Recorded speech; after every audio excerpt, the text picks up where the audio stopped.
أعوذ بالله من الشيطان الرجيم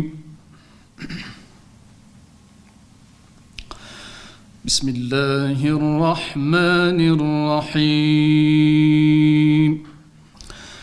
والضحى والليل إذا سجى ما ودعك ربك وما قلى. Öncelikle üzerimize gölgesi düşen Ramazan-ı Şerif ayı dolayısıyla bütün İslam aleminin bu mübarek ayını tebrik ediyorum. İnşallah bu ay başta tüm İslam alemine ve ondan sonra da tüm insanlığa hayırlar, bereketler, huzurlar getirir. Rabbim inşallah bu aydan, bu Kur'an ayından gereği gibi istifade etmeyi her birimize nasip eder. Rabbimiz Celle ve Ala Bakara suresi 185. ayetinde Estağfirullah Şehru Ramazanellezî unzile fihil Kur'anu huden linnâsi ve beyinâti minel huda vel furkan femen şehide minkumuş şehre felyasumh ila ahiril ayet. Sadakallahul azim. Mealen şöyle buyurmaktadır. O Ramazan ayı öyle bir aydır ki içerisinde hak ile batılın ayrıldığı ve bütün insanlığa bir hidayet rehberi olan Kur'an-ı Kerim'in indirildiği bir aydır. Sizden her kim o aya yetişirse o ayda oruç tutsun. Ramazan ayı ile ilgili konuşmak gerekirse bunu iki başlık altında ele almak icap eder. Bir, tabii ki herkesin malumu bu ay oruç ayı. Diğer bir tarafı bence daha önemli. Bu ay Kur'an ayı. Yani Estağfirullah İkra bismi rabbikellezî halak. Kur'an-ı Kerim'in bu ilk ayeti malumları olduğu üzere Kadir gecesinde indirildi. Yani Peygamber Aleyhisselatü Vesselam'ın vahye muhatap olduğu ilk aydır Ramazan ayı. Dolayısıyla bu ayın hem Kur'an ayı olması münasebeti ayrı bir ehemmiyet arz ediyor. İkinci olarak da Allah Celle ve Ala hikmeti gereği, meşiyeti gereği bu ayda Müslüman kullarına ikinci bir farz olarak oruç tutmayı emir kılmış. Bütün İslam aleminin bu ayda hususen mukabele sünnetine çok büyük önem verdiği görülmektedir. Mukabele kelime manası itibariyle iki kişinin karşılıklı olarak bir meseleyi, bir konuyu müzakere etmesi ama karşılıklı olarak. Biz bunu Kur'an özelinde düşünürsek, Peygamber Aleyhisselatü Vesselam'ın her Ramazan ayında Cibril-i Emin ile karşılıklı olarak birbirlerine Kur'an'ı arz etmeleri sünnetinden bahsetmekteyiz. Bunun bir adım daha ötesi, Cibril ilk vahiyi Allah'tan almasıyla ilk mukabele belki orada gerçekleşiyor. Aldığı bu vahiyleri her Ramazan ayında ki Hazreti Ayşe'mizden gelen rivayette bunu gösteriyor. Sahih kaynaklarımızda bunlar var. Peygamber Aleyhisselatü Vesselam her Ramazan gecesi Cibril-i Emin'le görüşür, buluşur. O güne kadar indirilmiş, inzal edilmiş Kur'an'ı aralarında müzakere ederdiler. Cibril-i Emin bu konuda Peygamber Aleyhisselatü Vesselam'ı dinler ve onu tasih ederdi. Yine buna işareten Kur'an-ı Kerim'de Estağfirullah la tuharrik bihi lisaneke lita'cele bih. Peygamber Aleyhisselatü Vesselam Allah Celle ve Ala şöyle buyurmaktadır. Kur'an okunduğu zaman yani sen vahiye muhatap olduğun zaman onu hemen meleğin ağzından alıp öğreneceğim diye acele etme. Çünkü onu biz sana yerleştireceğiz kalbine, gönlüne ve onu unutmayacaksın demektedir. Burada aslında okuma adabı ile ilgili bir yön ortaya çıkmaktadır.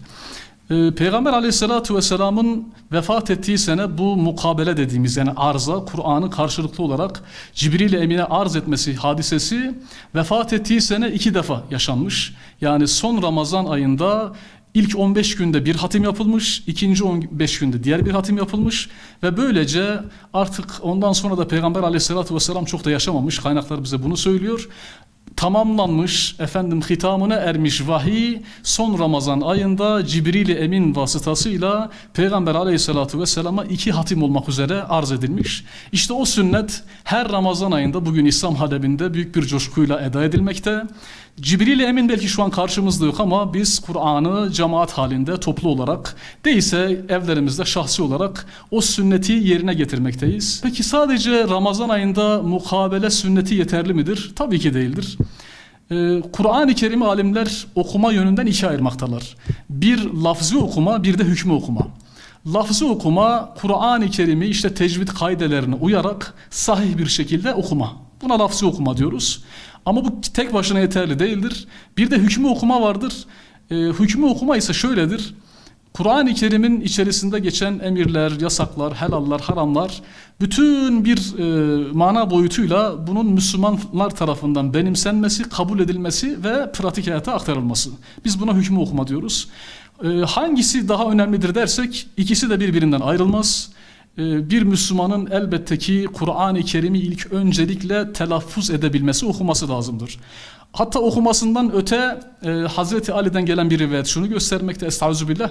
وَرَتِّلِ الْقُرْآنَ tertile ayeti Hazreti Ali'ye sorulduğu zaman burada işte Kur'an'ı tertille okumaktan maksat ne olabilir diye bir soru sorulmuş. Hazreti Ali de cevaben demiş ki Kur'an'ı tertilden kasıt tecvidi ile onu tam harflerin hakkıyla okumaktır demiş. İşte burada bizim bahsettiğimiz bu lafzi okuma ortaya çıkmaktadır. Tabii ki her bir harfine yine Peygamberimizden gelen hadisler ışığında eğer konuşursak bir hadisinde Peygamber aleyhissalatü vesselam her bir harf birden ona, ondan 100'e ve 700 katına kadar sevap olarak ne yapar? Allah-u Teala katında bu karşılık bulur. Ben elif, lam, mim bir harftir demiyorum diyor Peygamber aleyhissalatü vesselam. Elif bir harftir, lam bir harftir ve mim bir harftir. Dolayısıyla lafzi okuma pratiği yaptığımız zaman Allah'ın izniyle hele Ramazan ayı gibi mübarek bir ayda, Kur'an ayında bu 1'e 10, 1'e 100, hatta 1'e sonsuz bazı rivayetler bunu gösteriyor. Bu Allah-u Teala indinde inşallah karşılık bulacaktır. Son olarak Kur'an-ı Kerim'i okurken ve dinlerken nasıl bir tefekkür içinde olmalıyız diye düşünürsek, bütün kardeşlerimiz belki Kur'an-ı Kerim'in manasını bilmeyebilir, bu doğaldır. Ama sonuçta Allah kelamı okunacağı için o metafizik gerilime girmek, Allah-u Teala'yı işte tefekkür etmek, yarattığı bu kainatı tefekkür etmek ki Kur'an kainat kitabıdır. O duygularla her ne kadar lafzi olarak manasını bilmesek bile o tefekkür duygusuyla okuduğumuz zaman Allah'ın izniyle Allah-u Teala bu okuyuşlarımızı dergâh-ı indinden boş çevirmeyecektir. Tekrardan bütün İslam aleminin Ramazan ayını, Kur'an ayını tebrik ediyorum. Her birimiz hakkında inşallah bol bereketler getirir. Şimdiden tutacağımız oruçları Allah kabul etsin. Yapacağımız hatimleri Allah dergâh-ı izzetinde bire sonsuz versin. Esselamu Aleyküm ve Rahmetullah ve Berekatuhu.